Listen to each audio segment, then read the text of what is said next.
Hello, dear students, welcome to this English class. Children, today I would like to do a reading practice with you. I hope you all have been reading your lessons. I have mentioned earlier, reading is a very good habit. It is a good practice because it helps you to improve your vocabulary and gives you the confidence to communicate in that particular language. So, I hope you have been reading your lessons and good English books. Students, today let's take up the reading of a lesson, A New Name. I'm sure you know this lesson because we have already covered this in our earlier sessions. I hope you have watched the videos and read the lesson. Students, important factor about reading is whatever you read should be coherent. That means it should be meaningful. The way you read is very important. The pronunciation of words should be correct, and also the way your tone, the speed, the pace at which you read is important. Pause whenever there are full stops. At the end of the sentence, you need to stop. Wait for a while before starting a new sentence. When there's a comma, it should be a stop, a short pause, very brief pause. When there are dialogues, you need to be expressive, like how you're speaking to a person in a direct conversation. Okay, your voice should not be monotonous. It should not be just at one level. There should be high and low. Okay, so these are the factors that you need to take care when reading. So students, now let's take up the reading of this lesson, A New Name, written by Linda Sue Park. So children, please take your books if you have them with you. Otherwise, you can follow the text that is on the screen. And please read along with me. First time, you can just watch me reading. You can just pay attention to how I read. Just make note of how I stop at the full stops. If there's a question mark, you should ask like interrogative manner. That means as though like asking. It should be a question. Okay, if there is a comma, there should be a short pause. So take care of, make note of all this, so it will help you to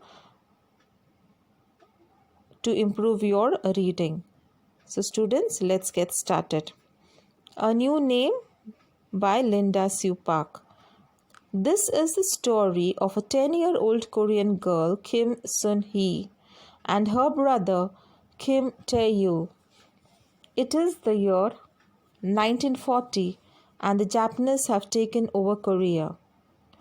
The Korean people are very unhappy. They do not have the freedom to learn their history, follow their culture, or speak their language. Suddenly, there comes a new law. All Koreans are to take Japanese names. The children's father knows that the law must be obeyed or else his family could face strict punishment. So he helps them choose Japanese names that reflect their Korean roots. Now Sun-hee must learn to accept her new name. How does she feel? When my turn came, I pointed to the letter K. Abuji gave me a new name and I went around whispering over and over. Kyoko Kaneyama, Kyoko, Kyoko. Japanese people family names are usually long. Like Kaneyama, Korean ones like my name, Kim, are short. Similarly, Korean first names are almost 2 syllables, but Japanese first names can be long or short. I liked how Abuji had hidden our real last name in the new one he had chosen for us, and he had done the same for my first name as well. Girls' names often ended in ko, which means girl in Japanese, but ko could also mean the sun's rays. So Kyoko meant rays of brightness, the same as my real name. And yet, while I could accept Kaneyama Kyoko as a name, I could not think of it as my name. For the next few days, there was terrible confusion at school. We had to call our classmates only by their Japanese names. Suddenly, the girl across the aisle from me was Megumi and not Myunjin. And the boy who sat behind me was Misado instead of Yongwon. Our teacher tried to be patient with us. If we forgot and used our classmates' real names, she prompted us, gently at first, but more sternly as the days passed. I was a good student. I had never once given the teacher cause to beat me. I was very careful to use everyone's Japanese names and to respond when anyone said Kyoko, even though it feels as though they were talking to someone else. But the next day, my brain grew tired of being careful every single minute, and it happened. I chose the worst possible moment to make a mistake. Onushi-san was in the room. He was a Japanese army officer whose job was to make sure that all the students were learning to be good citizens of the empire. He came into our classroom several times a week, often in the middle of a lesson. We always stopped what we were doing and bowed to him. Then he would stand at the back of the room and observe us for a while. I could tell he made the teacher nervous. I tried especially hard to give the right answers when he was around. That day, I knew he was in the room. I knew I had to be extra careful not to make a mistake. And somehow, I did the very thing I was trying so hard not to do. I said Myunjin instead of Megumi. Onishi-san heard me. He made a funny sound in his throat, like, huh? Then he looked at the teacher and made an abrupt motion with the stick. The teacher glanced at me and quickly and then at me. Kyoko, to the front, she said. The class was suddenly silent. I could see the surprise in the face of the other students. After all, I was the daughter of the vice principal and had never been beaten before. In the brief moments it took me to walk to the front of the class, I saw the teacher's face. She looked so unhappy that I felt sorrier for her than for myself.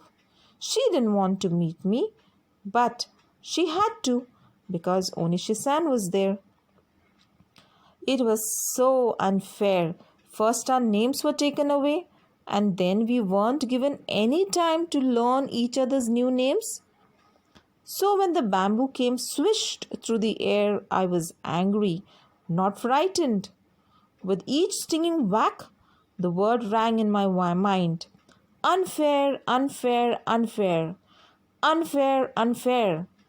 Best of all, I was too angry to cry. At home that night, Omoni pressed her lips together when she saw the fierce red welts on my legs. She soothed them with a paste made of herbs, but the marks stayed there for several days. I was glad they did not fade right away. Seeing and feeling the sore redness of those wells always made me a little angry all over again. I wanted to stay angry about losing my name, but I wasn't the only one. The changing of my name made even my best friend cross. His name was Tomo, and he was Japanese. When we played together after school during these early days of the name change, he had to check himself all the time. Sunhee, I mean Kyoko, he kept saying. Once, after correcting himself for what seemed like the 100th time, he stamped his foot in frustration. Kyoko, Kyoko, Kyoko, he said, as if trying to pound the name into his brain. Kyoko, Kyoko, Kikiko, Kikoko. He was getting his tongue all twisted. I giggled. Kikiko, Kikiko, Kiyaku, Kokoka. Now we both were laughing. Tomo was laughing at the silly sounds, and I was laughing for the same reason, but I was also secretly pleased to be treating my Japanese name with such disrespect. When our laughter faded, Tomo glanced at me quickly and then looked away again. Maybe when it's just the two of us alone, I could still call you Sunhi. What do you think? When our laughter faded, Tomo glanced at me.